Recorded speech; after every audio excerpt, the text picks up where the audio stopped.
Hello, and welcome to another episode of Assembly. This time around, I'll be producing a ship called the Saucer. It's a defensive ship and essentially a mobile weapons platform designed to defend an area and to mount the extremely dangerous Harbinger subcannon, which I recently showed off in the campaign. While this turret was originally supposed to be on a much larger ship, and then in the campaign actually mounted on a structure, this was not really practical because I discovered structures are not finished yet and were causing significant lag in my game.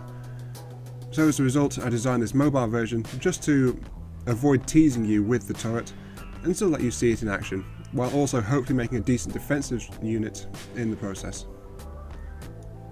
So to begin with, I took a single block and then mounted the existing Harbinger subcannon straight on top of it.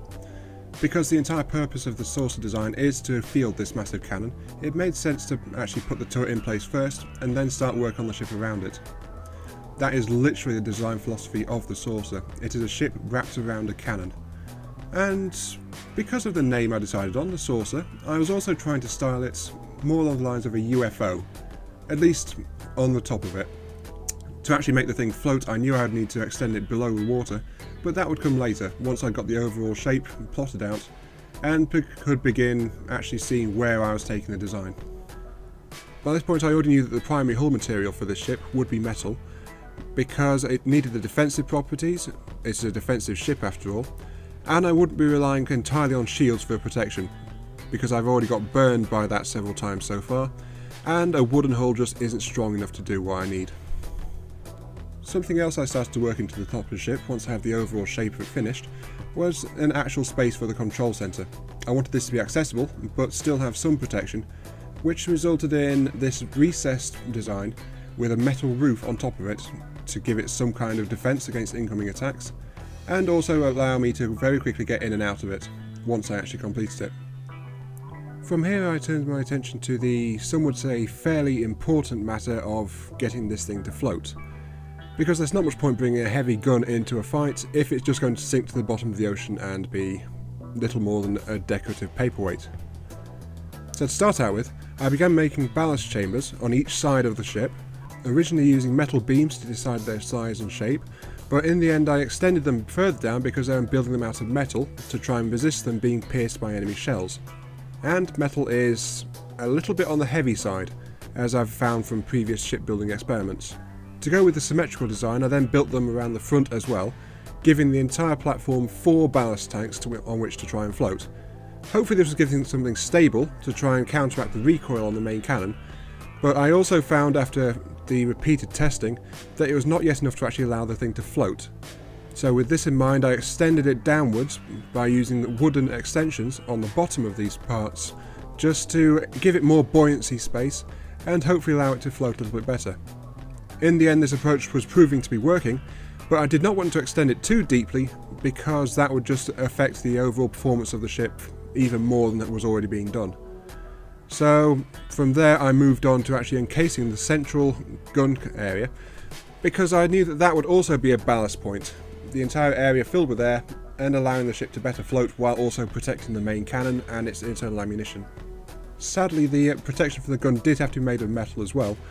but that was an acceptable trade-off because the entire purpose was to protect the gun rather than just to act as a buoyancy aid. The outer tanks would add an extra layer of defence, just in case something tried to break through. From here I revisited the top of the design now that it was actually floating in the water, and started finishing up the metal deck plate. I could have made the entire thing a flat expanse of metal, but that would have just been boring to look at, I think. So in the end I decided to go with a grooved approach, giving it a slightly more interesting and stylised appearance. Since of course these spots needed to fit in with the rest of the craft, I rounded them off using sloped plates, just to give the entire thing a more rounded and futuristic style. That said, it's still not very interesting to look at a flat circle of metal just floating around, so, because a ship is a 3D thing, I then extended the sides of this ring downwards to make it more of a donut style shape, again referring to its origins as a UFO inspired vessel, and just giving it extra ballast space and additional armour plating to better withstand incoming attacks. Because really, a single screen of metal is not adequate protection against most incoming threats, and it needed something more.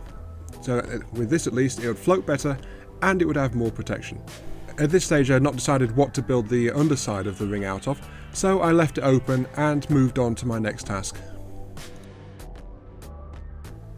Moving on from the lazy part of the design, whacking a massive cannon straight in the middle of it that had already been built, and the artistic side of it, which was deciding the overall shape of the ship's hull, now we've moved on to the first practical part of the ship's design, which is, of course, the most important thing on the ship, the power supply.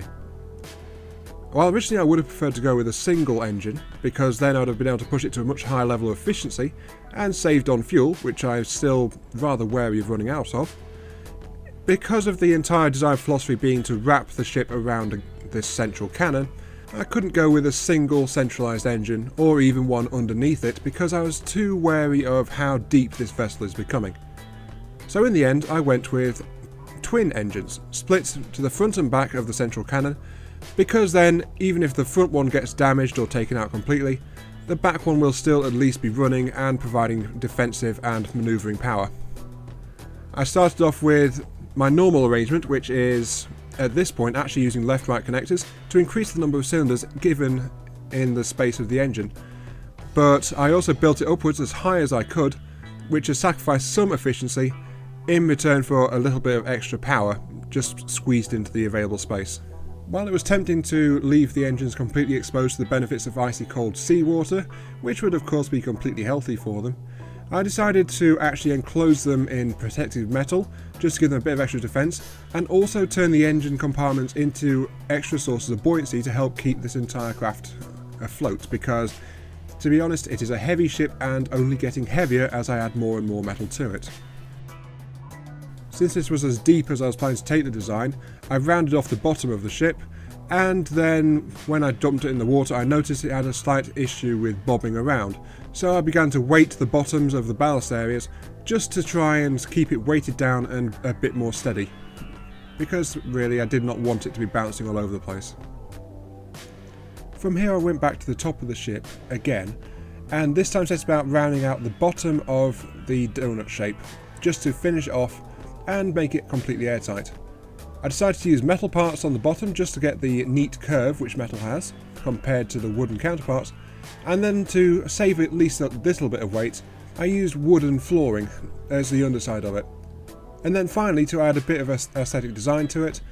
I used the wooden flooring as a base for those grooves that I left in the top of the ship earlier, just to give it a bit of contrast and make it a bit nicer to look at. And this is the result of the efforts so far. The basic hull of the ship has been completed, the control space has been planned, the main cannon is in place, and it actually has engines. All in all, the saucer is taking shape quite well so far, and now we are moving on to a slightly more interesting part. And what makes things more interesting? Why, it is guns, of course. Lots of lovely guns. So to this end I began designing a system of sub-turrets for my ship. While sadly it's not built to actually accept the longer turret designs which I favour, it is still able to actually mount some surface turrets because of the flat top of the ship. So to this end I began designing single barrels, completely independent turrets, just to give it a little bit of extra firepower up close and personal. I wasn't expecting much of these turrets, to be honest, because I was just building them to have some ammunition supplies in them, a little bit of shell size, have a bit of an explosive punch so that they could do a bit more damage, and also of course reasonable armour piercing, because I want them to actually try and pierce through enemy defences. There is not much really going for these cannons, because they are just too small to really mount much by way of weapon upgrades, and I also know for a fact that they are not going to have enough ammunition to keep firing for any reasonable length of time. They are more of a limited support weapon, and that is truly all that I expect from them or hope from them. Well, unless you count them being effectively ablative armour plating,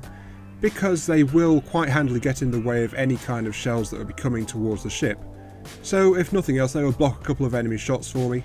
and their own internal shield generators also add a little bit of extra defence to the top of the ship. But really, blowing things up, I hope for the Harbinger cannon to do that, with these things just providing some nice noise and causing a little bit of damage on the side while absorbing incoming fire. but don't tell the turrets that they are ablative armor plating, because they might not be too happy about that. And finally, to round off this sub-weapon system,